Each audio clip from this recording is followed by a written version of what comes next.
ETF index mutual funds నేర్చుకుని stock మార్కెట్లో రాణించాలనుకుంటున్నారా? వెంటనే ఈ నెంబర్కి కాల్ చేయండి. నమస్కారం.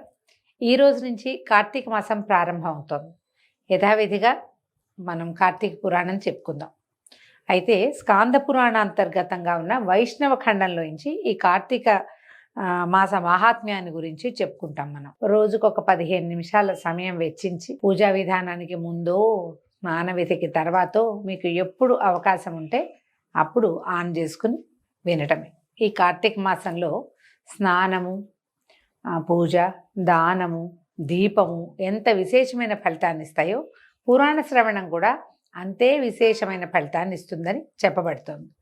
కుదిరిందా అన్నీ చేసి దాంతోపాటు పురాణం కూడా విందాం. కుదరలేదా ఏమీ చేయలేకపోయినా పురాణ శ్రవణం చేసినా కూడా తత్సమానమైన ఫలితాన్ని ఈ విన్నవాళ్ళు పొందుతారని చెప్పబడింది. మేము ఈ అవకాశాన్ని బట్టి కార్తీక పురాణాన్ని వినేటువంటి సమయాన్ని తీసుకోండి. అయితే దీన్ని సింపుల్గా తేలికగానే వెళ్ళిపోతుంది. ఎలా మొదలు పెట్టారు దీన్ని చూద్దాం. శుక్లాంబరధరం విష్ణుం శశివర్ణం చతుర్భుజం ప్రసన్నవదనం ధ్యాయేత్ సర్వ విఘ్నోపశాంతయే. ఈ 30 రోజులు ఏ విఘ్నాలు లేకుండా మనం కార్తీక వ్రత మహాత్మ్యాన్ని వినాలని భగవంతుడిని ప్రార్థిస్తూ మొదలు పెడతాం. నైమిషారణ్యంలో సత్రయాగ దీక్షితులైనటువంటి శౌనకాది మహామునీశ్వరులు ఒకప్పుడు నిఖిల పురాణవేత్త అయినటువంటి సూత మహర్షితోటి ఇలా అడిగారట.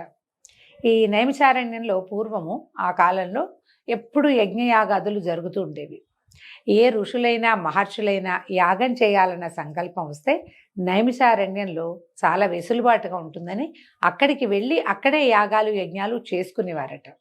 శౌనకుడు మొదలైనటువంటి చాలామంది మహర్షులు కలిసి సత్రయాగాలు అవి నిర్వహించేవాళ్ళు. ఈ సత్రయాగం ఏంటంటే 10 సంవత్సరాలు నిర్వహించబడేది. పొద్దున యాగం చేసుకుంటారు, తర్వాత ఎవరి దారిని వాళ్ళ తపస్సులు, సాయంకాల విధులు నిర్వహించుకోవటము ఇట్లా జరిగేది. ఆ ప్రాంతానికి ఎవరైనా మహామంత్రవేత్తలు కానీ ఋషులు కానీ లేదా ఇలా పురాణ ప్రవచనకర్తలు కానీ ఎవరైనా వచ్చినప్పుడు వీళ్ళందరూ చేరి మహావినయంతో అయ్యా మాకేదైనా మంచి మాటలు చెప్పండి అని ఓ పక్కన యాగవిధి నిర్వహిస్తూనే రకరకాల విషయాలు పురాణాలు అవి వినేవాళ్ళు. ఇప్పుడు ఈ సూత మహాముని ఏంటంటే సమస్తమైన పురాణాలు తెలిసినవాడు. పెద్దవాళ్ళ దగ్గర నుంచి విని ఆ విన్నదాన్ని ఇంకొకళ్ళకి చెప్పగలిగేటువంటి వినయాన్ని అవలంబించే పద్ధతి కలిగిన వాడు. ఆయన వచ్చినప్పుడు శౌనకుడు మొదలైనటువంటి ఋషులంతా ఇలా అడిగారు. ఓ సూత మహాముని, జనక మహారాజుకు వశిష్ఠ మహాముని చెప్పినటువంటి కార్తీక మహాత్మ్యాన్ని సవిస్తరంగా మేము వినగోరుతున్నాము.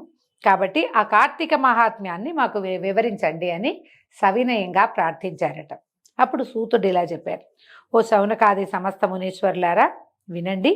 ఈ కార్తీక మహాత్మ్యము పూర్వము వశిష్ఠ మహాముని జనక రాజర్షికి తెలియజేశాడు. దీనిని వినడం వల్ల సమస్త సంపదలు ప్రాప్తిస్తాయి. దీన్ని విన్నవాడు జనన మరణ రూపమైనటువంటి సంసార బంధాన్ని తెంచుకుని మోక్షాన్ని పొందుతారు అని చెప్పారట. తర్వాత ఆ మునులతో ఇంకా చెప్తున్నారు. ఒకానొకప్పుడు దైవవశం చేత సిద్ధాశ్రమానికి పోతున్నటువంటి వశిష్ఠ మహాముని జనక రాజర్షి గృహానికి చేరాడు. మిథిలా నగరానికి వెళ్ళారనమాట. అంతటా జనక మహారాజు వచ్చినటువంటి బ్రహ్మర్షి వశిష్ఠుల వారిని చూసి సింహాసనం మీద నుంచి చకచకా దిగొచ్చేసి అనేక నమస్కారాలు చేసి సంతోషంతో పులకిత శరీరుడై అర్ఘ్యపాద్యాదులతోటి ఆయన్ని పూజించి ఆయన పాదోదకాన్ని తన శిరస్సు మీద ధరించి బంగారపు ఆసనాన్ని వేయించి వికసించిన తామర పువ్వుల వంటి కన్నులు కనవాడు, సమస్త జంతువుల యందు దయగలిగినవాడు, అంతరింద్రియ బాహ్యేంద్రియ నిగ్రహము కలిగినవాడు, సదాచారవంతుడు, బాలసూర్య సమాన కాంతి కలిగినవాడు, సమస్త సుగుణ సంపన్నుడు, సాక్షాత్తు బ్రహ్మదేవుని కుమారుడైనటువంటి వశిష్ఠ మహామునితోటి భక్తిగా ఇలా అన్నాడు. ఈ లక్షణాలన్నీ వశిష్ఠుల వారు అండి. వశిష్ఠుల వారు బ్రహ్మ యొక్క మానసపుత్రుడిగా చెప్పబడతారు. ఆయన బ్రహ్మర్షి. ఎన్నో తరాల వెంబడి సూర్యవంశపు రాజులకి కులగురువుగా ఉన్నాడు. రాముల వారి కులగురువు వశిష్ఠుల వారినే చెప్పుకుంటాం. రాముల వారికి వశిష్ఠుల వారికి జరిగినటువంటి సంవాదాన్ని యోగ వాసిష్టం పేరుతోటి చాలా ప్రత్యేకమైన గ్రంథం అది. అలా అంత మహనీయుడు అనమాట, చాలా గొప్పవాడు. ఆయనతో ఇలా భక్తిగా అడిగాడు. ఓ బ్రాహ్మణోత్తమ, మీ దర్శనం వలన నేను ధన్యుణ్ణి అయ్యాను. నేను చేయదగిన పుణ్యం ఇంకా ఏమీ లేదు. ఇప్పుడు మా పితరులు కూడా ధన్యత చెందారు. నేను మిమ్మల్ని చూడడం వల్ల మా పితృదేవతలు కూడా తృప్తి పొందారు. మహాత్ముల యొక్క దర్శనము సంసారులకు దుర్లభము. కాబట్టి ఇప్పుడు మీరు మా ఇంటికి రావడం వల్లే నాకు మంచి రోజులు వచ్చాయని నేను భావిస్తున్నాను అని రాజు ఎంతో సంతోషంగా పలికాడు. ఇలా అనేసరికల్లా ఈ జనకరాజర్షి మాటలు విన్న వశిష్ఠ మహాముని వికసించిన మొహంతో దయగలిగిన వాడే సంతోషంగా చిరునవ్వులు నవ్వుతూ రాజుతోటి ఇట్లా అన్నాడట, ఓ రాజోత్తమ, నీకు క్షేమం అగుగాక. నేను మా ఆశ్రమానికి పోతున్నాను. రేపు మా ఇంటి వద్ద యజ్ఞము జరగవలెను. దానికి ఇప్పుడు అవసరమైన ద్రవ్యం సమకూర్చడానికి నీవే అర్హుడవు అని చెప్పాడు. చెప్పేసరికల్లా రాజుగారు అన్నాడు, మునీశ్వర, యజ్ఞానికి చాలా ద్రవ్యం ఎంత కావాలంటే అంత నేను సమకూరుస్తాను. కానీ ఎవరైతే వింటారో వాళ్ళ పాపాలని పోగొట్టేటువంటి ధర్మరహస్యాలని నీ దగ్గర నుంచి నేను వినాలనుకుంటున్నాను. నీకు తెలియని ధర్మరహస్యాలు లేవు కాబట్టి అధిక ఫలితాన్ని ఇచ్చేటువంటి సూక్ష్మమైన ధర్మాన్ని తెలియజేయమన్నాడు. సాధారణంగా అందరికీ అదే కావాలండి.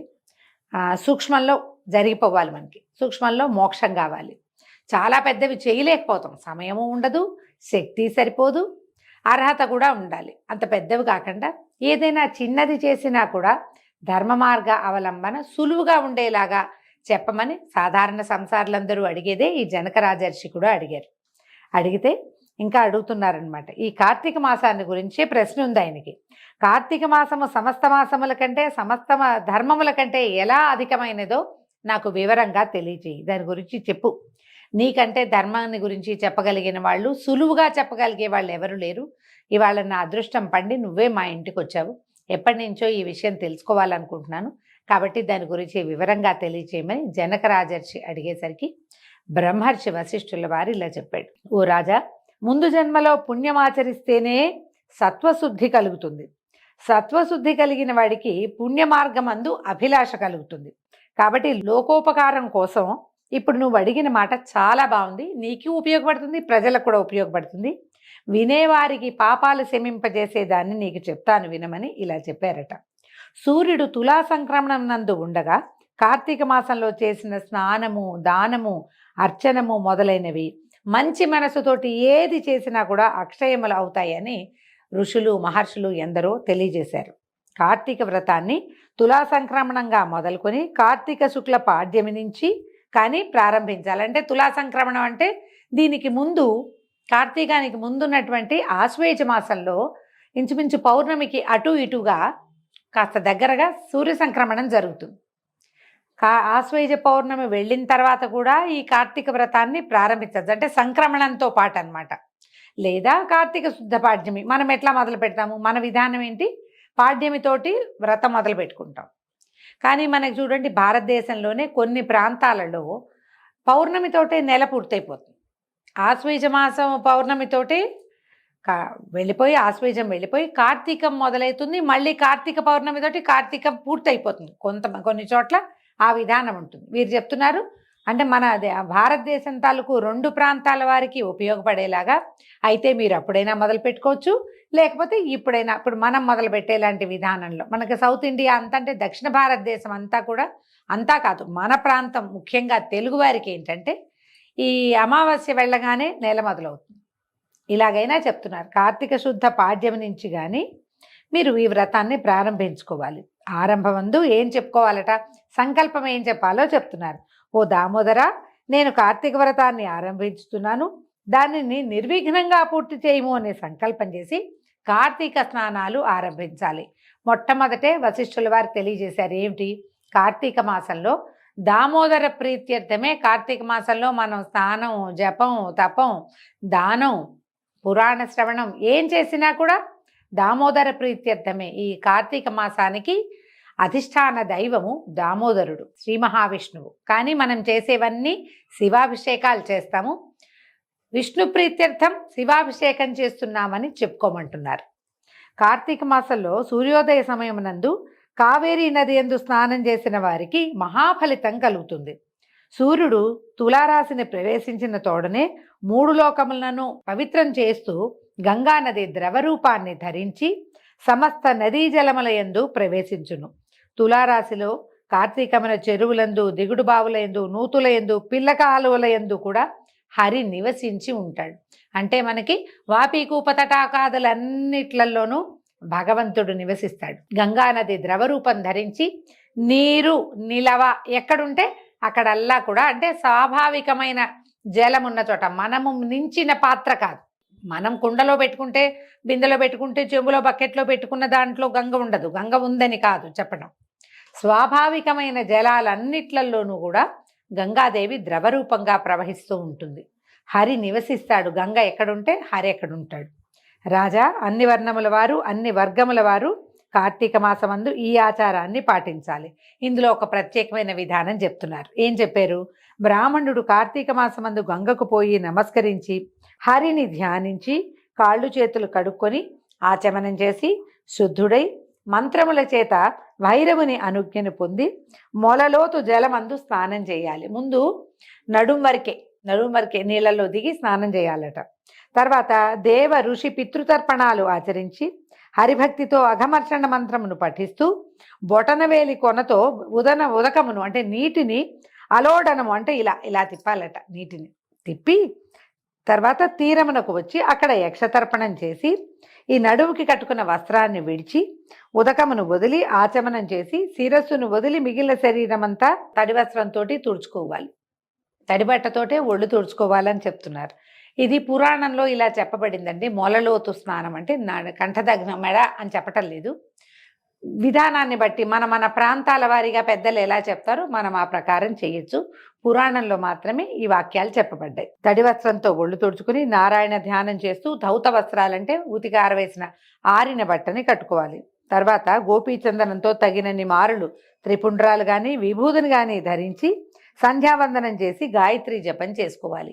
ఎవరెవరు ఏ రూపాలు ధరిస్తారంటే నామం ఎట్లా ధరించే పద్ధతి ప్రకారంలో వాళ్ళు ఉన్నారో, ఏ విధానంలో వారు ఉన్నారో ఆ విధానాన్ని ఆచరిస్తూ స్నానం చేసి బయటకు వచ్చాక ఒళ్ళు తుడుచుకుని ముందు విభూతి ధారణ కానీ లేకపోతే గోపీ చందనాన్ని కానీ చందనధారణ కానీ చేయాలట.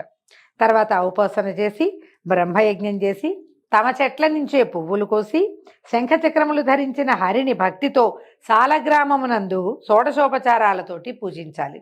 తర్వాత కార్తీక పురాణాన్ని పఠించి లేదా విని ఇంటికి వెళ్ళి భక్తితో దేవతార్చన చేసుకుని తర్వాత వైశ్వదేవాన్ని వాళ్ళ ఇంట్లో యజ్ఞం చేసే పద్ధతి ఉన్నవాళ్ళు యజ్ఞాన్ని చేసుకుని భోజనం చేసి ఆచమనం చేసిన తర్వాత పురాణ కాలక్షేపం చేయాలి. సాయంకాలం కాగానే ఇతర కార్యకలాపాలన్నింటినీ ఆపేసి విష్ణువాలయమునందు కానీ శివాలయమునందు కానీ తన శక్తి కొలది దీపములను పెట్టి భక్ష్యభోజ్యాదులతోటి స్వామిని పూజించి వాక్శుద్ధితో విష్ణు స్తోత్రమును గాని శివస్తోత్రములను గాని పఠించి నమస్కారములు అర్పించవలెను.